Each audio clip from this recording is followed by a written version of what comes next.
So, hi everyone. I'm here with Polly Taylor-Pullen, who's in charge of business development at Nevo. Thank you very much for making the time today. Chris, it's a pleasure. Thank you for having me on. I'm excited.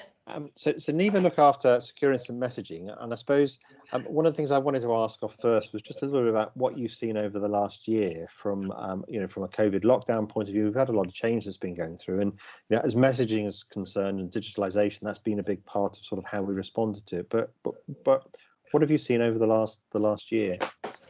Yeah, great question, Chris. Just to give you a bit of insight into Nevo, we are all about making it much more secure and easy for customers to connect up with any financial service provider, any regulated service provider for that matter, and to make that whole transaction a lot easier.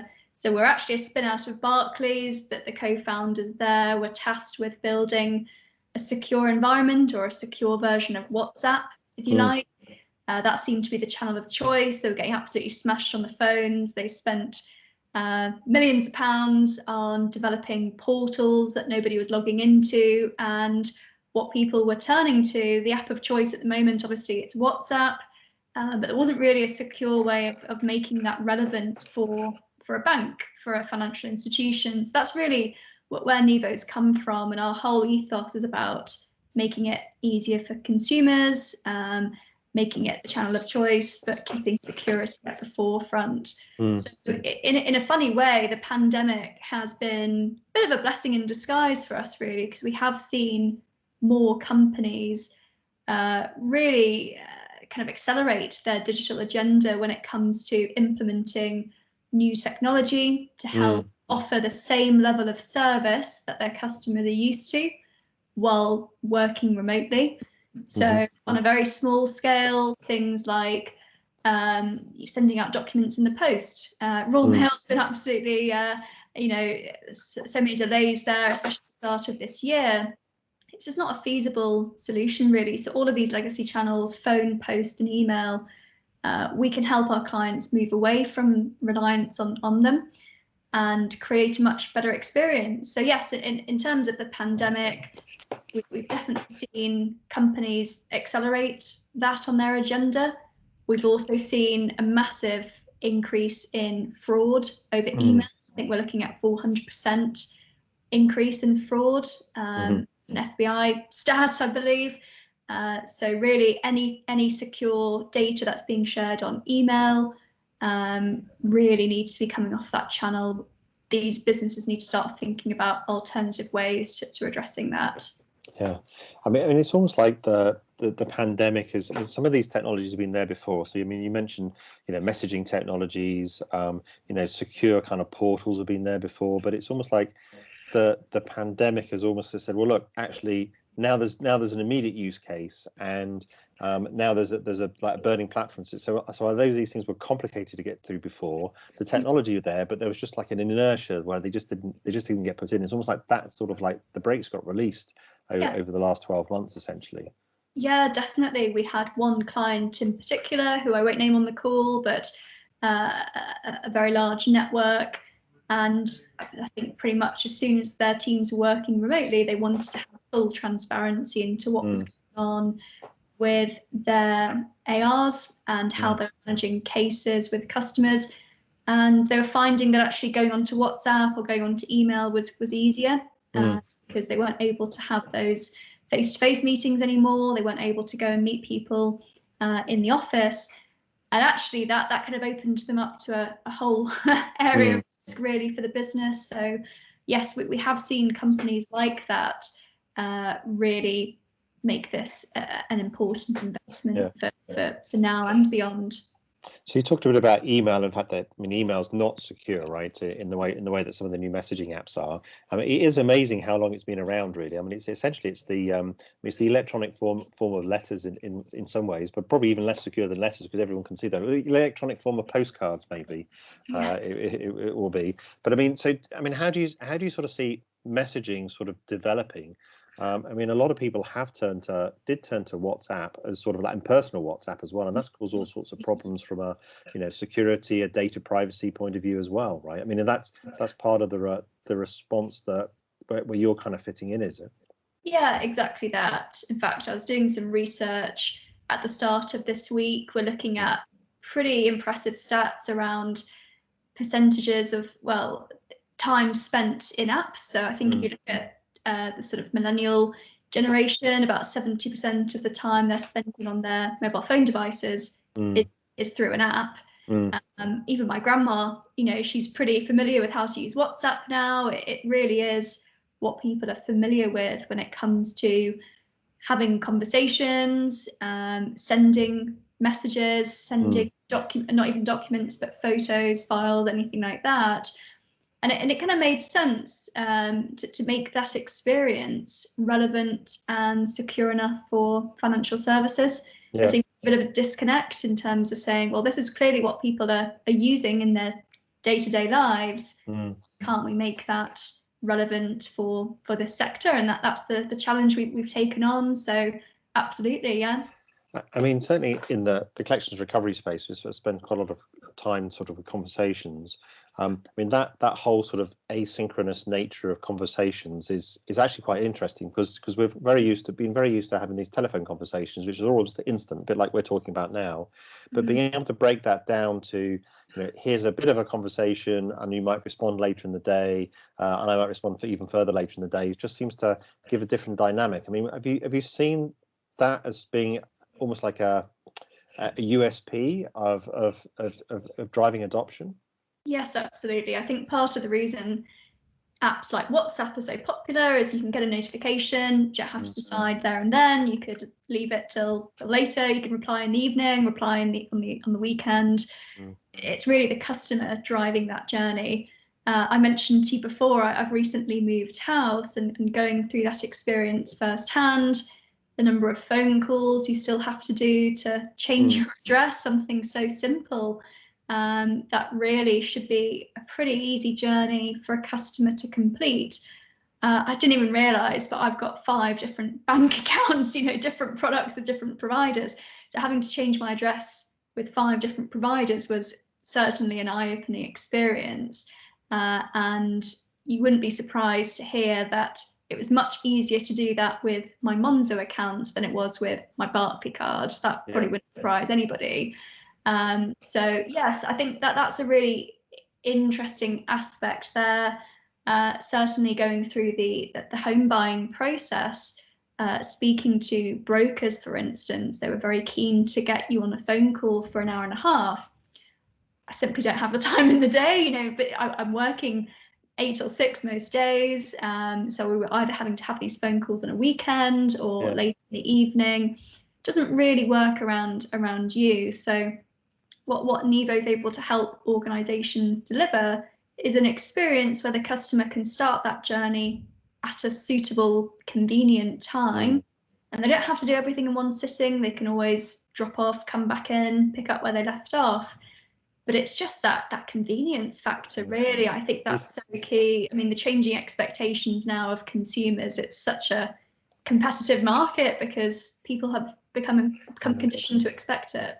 I mean, and do you think it's actually the mobile device itself? I mean, it's sort of like, because you can pick it up and you just do something for literally 20 seconds to do something, and then you sort of come back to it later on. And so everyone's sort of, you have 20 seconds, but you probably don't have 20 minutes. Yeah, that's exactly right. I carry my phone around with me everywhere. I'm sure most people listening to this will resonate with that.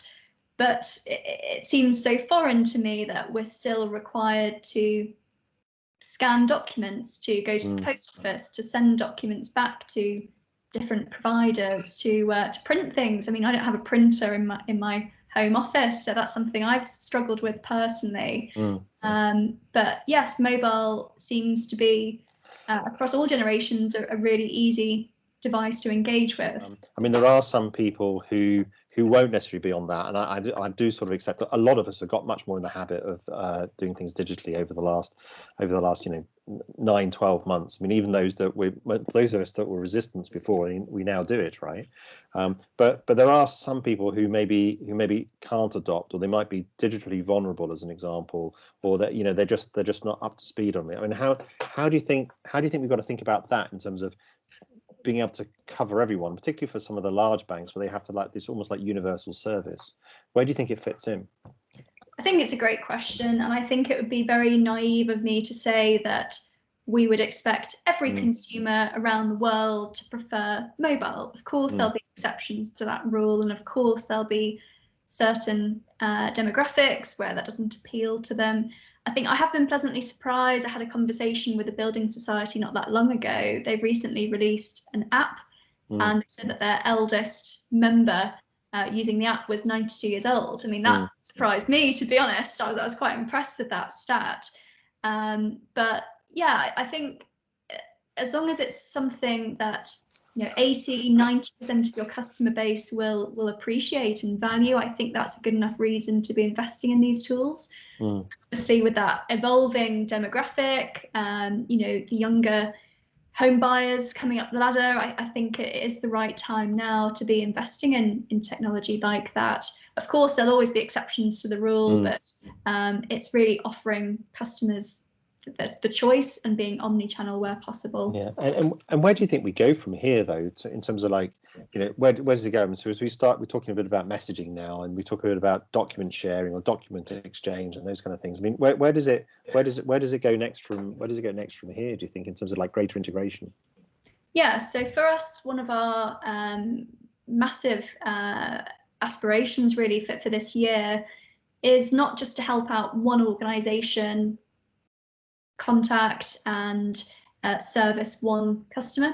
We really take a step back and think about that entire ecosystem. So really the interesting bit for us is, how do we connect up consumers to brokers, for instance, and then how do we connect up that broker to their lender panel, and then how do we connect the lenders up with solicitors and any other third parties who are involved in that deal. So that for us is the real interesting bit. And that whole ecosystem, I think the reason there are so many bottlenecks in the journey, the reason cases get delayed so much, is because information isn't being shared necessarily between these third parties, and customers are having to do multiple ID checks. They're having to send multiple sets of documentation to each party, whereas really we're thinking there's got to be an easier way. If we can build a network that enables brokers, lenders and solicitors to share that information freely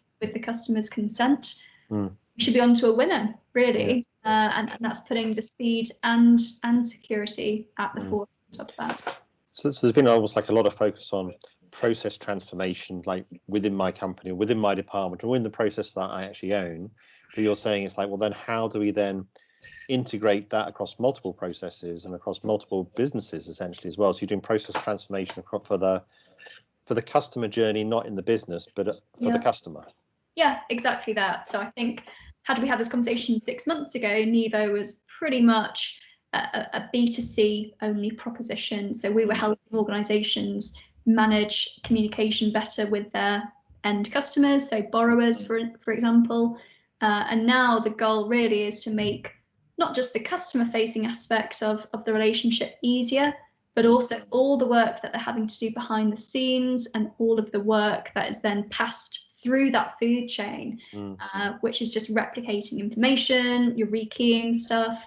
So we're thinking, if we can standardize that and be able to pass that information through securely, that's going to be a win-win. What are the complexities around doing business process transformation across multiple entities? Yeah, I mean, great question. The reason we have been quite selective with our target market, so in 2019, we were focused predominantly on the credit union sector. That's an area that's been traditionally underserved and didn't particularly have the budget to build these solutions in-house. So we thought that was a great place for us to start. As a startup, you want to make a market that's approachable and that you can really build a good sort of market presence. And then going into 2020, we were focused very much around the second charge lenders. And I think that for us was a brilliant decision looking back, because we grew massively from word of mouth. So quite organically, brokers were speaking to lenders about the solution and vice versa. And it's a relatively small market. Second charge lenders, there's probably 10 key players in that market.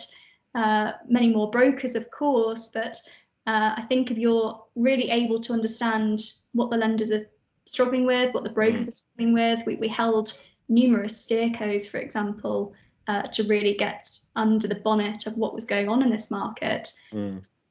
We were able to grow really well, and we've got probably 70% of second charge transactions going through the Nevo network now, which is brilliant, either from the broker side or the lender side.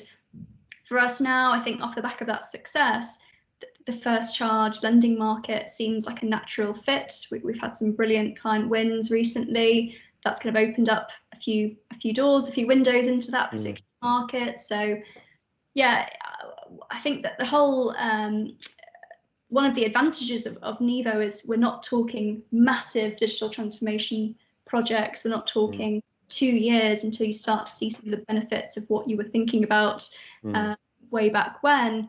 We're able to deliver tech really quickly, and it's not for every business. Obviously, we'll have to jump through a few hurdles to work with some of the larger banks, of course, but it's a really low cost, low tech way to improve the client journey and get quick wins. I mean, I think if you're looking at the second charge market in particular, I mean, sort of if you cut your teeth on that, then you get a lot of the complexity you get with the first charge as well, to a certain extent, even more so, I suppose, with things like asset disposal and those kind of things. So it's sort of like it's a really good training ground, and it's going to make you very competitive, I would think.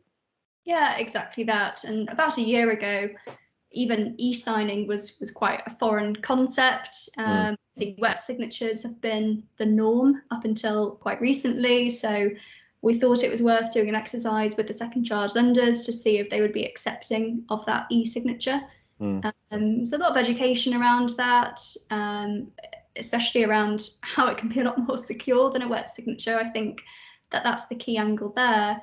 But yeah, it's definitely a market where we could really cut our teeth and have real success in. So from an implementation point of view, have you found that remotely versus, you talked about 2019 versus today? 2019, you could have been on client site, you could have been talking to people directly. I mean, have you found that as a business in terms of just this new way of working and how things now roll out?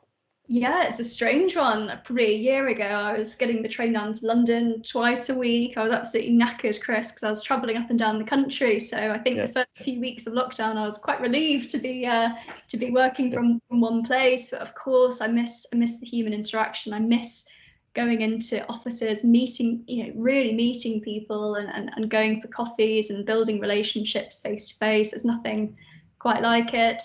But again, I think as a small business, as a fintech, we've been very lucky in a way, because we had the option of remote working from the start. We could obviously just take our laptops home. We didn't have any infrastructure issues there, and all of our products are on the cloud as well. So actually really easy to deliver even while working remotely, which has been a massive benefit. Yeah, there's a lot of talk now about a return to the office in some form. I mean, what do you think that's gonna look like? I think there'll probably be a balanced approach. I can't see businesses going back to the 9 to 5 days a week in the office. I think businesses that can offer the flexibility will probably come out the strongest. I think it was a recent survey that said 80% of people want to have a bit more choice around their working environment, which I can completely relate with. There are days when the dog's barking and I probably wish I was in the office, but on the other hand, that there are days where I can really get my head down and be very productive working from home. So I think, like most people, it's just having that balance, isn't it? Yeah, I think there's a bit of a balance, right? So when you're at home, a lot of people's comments have been like, you're actually quite productive, and then people can be quite productive, and they sort of like you can get stuff done, right? So it's quite easy to get stuff done, but then but that can also be very tiring when you're on back-to-back calls, like these. We're on back-to-back calls, and it's like, well, when do you have a little bit of a break when you'd normally be going to have a coffee with someone? And that can make you be very creative when you come up with new ideas. Oh, have you talked with such and such and such and such, or what about this idea? And so it's trying to get that balance right, isn't it, a little bit? It's almost like swung one way to the other. Yeah, that's it. I think all the time that I'm saving by not traveling is more time I could be spending in meetings and working on proposals and stuff like that. So definitely pros and cons, and I think it's just whatever works best for the team, really. If it's an environment where you do need to be in the office, I understand that people are just as good working from home. I think flexibility is the key, isn't it? So going forward, I mean, how do you think this whole sort of like, so I suppose secure messaging, secure communications is going to kind of evolve? I mean, what's new on the horizon as you've seen? We talked a bit about document exchange, talked a bit about secure messaging. I mean, where do you think it's and sort of integration, but where do you think it's going to go from here? I think two things spring to mind. I think the adoption of a digital identity is going to be a really big talking point this year. We're already seeing some waves really in that respect. But I think driving a kind of industry adoption of a centralized federated identity is going to be really key. And I think Nevo can play a role in that. The other topic that comes up fairly often, I think people are quite excited by, but probably a little bit on the fence about still. There's a lot more education that needs to happen first, but open banking, I think, is going to be massive, and it's one of the features that we've integrated into the Nevo technology set. So being able to offer our clients the ability to request instant access to the last 30 days of bank transactions is just revolutionizing the way that they capture income and expenditure, moving away. It's a completely paperless approach, of course. And there are some really exciting things that you could do with that data to provide a much more tailored service to your customers as well. So so the open banking piece seems like that's evolving, right? So particularly from a collections point of view, I mean, it's been definitely been adopted more. It feels like over the last 18 months or so. I mean, it feels like. I mean, there's open finance in the background as well, which is to see what happens, which has got even like an even richer data set. I suppose it's just, where does it go from there in terms of things like data privacy and how much information do people want to give away, electronically versus not? Do you think we're ever going to get barriers around that where people are going to say, look, enough's enough? Or because we've made huge steps forward over the last year, but do you think it's going to be a point where people are going to say, well, actually, we need to stop? I think if people understood the advantages of open banking, I think we would be in a much better position. I think if organisations can really clearly explain why they're offering open banking to their customers, why that's a more secure alternative to putting sensitive documents on email or putting them in the post where they could be intercepted or hacked, I think customers will start to listen to that. People are pretty savvy. People are aware of all of the fraud risk elements of email, putting documents in the post. And I think the more we can educate customers on advantages of open banking, so for example, the fact that they can withdraw consent at any point, whereas actually if they were sending a paper copy of their bank statement, they've got no control over who sees that document, how far it's shared, how many times it's photocopied. I'm not suggesting that actually happens, but if you think about it, there's very little visibility into what's going on behind the scenes once you've submitted that document. So I think the key thing really is the customer is in control and they can withdraw consent at any point if they wanted. And it can be a much easier way to get the deal done. You're not having to scrap around trying to look through your drawers for a recent payslip, for example. Yeah.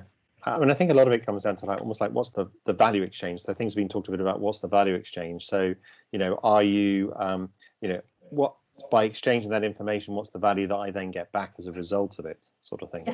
Yes, exactly that. And there are some fantastic companies out there who are looking at innovative ways to drive value to the customer beyond just the collection of that information. As I mentioned before, really being able to tailor their service around providing bespoke insight or bespoke advice into what that customer can be doing to not go overdrawn, or a tailored advice around a financial product for them, for example.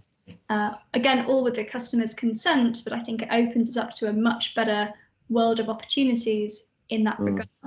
Yeah, and you touched a bit on fraud. I mean, fraud's been quite a big issue over lockdown as you get into more digital processes, and sort of people consider, there's more fraud being perpetrated or more concern around fraud as well. Have you seen a lot of interest around that? And you talked a bit about fraud and sort of protection of fraud using like electronic means. Yeah, exactly that. I think that's increasingly on companies' agendas now. I think at a board level, there is a recognition that email isn't the most secure channel for customers to be sharing sensitive personal data.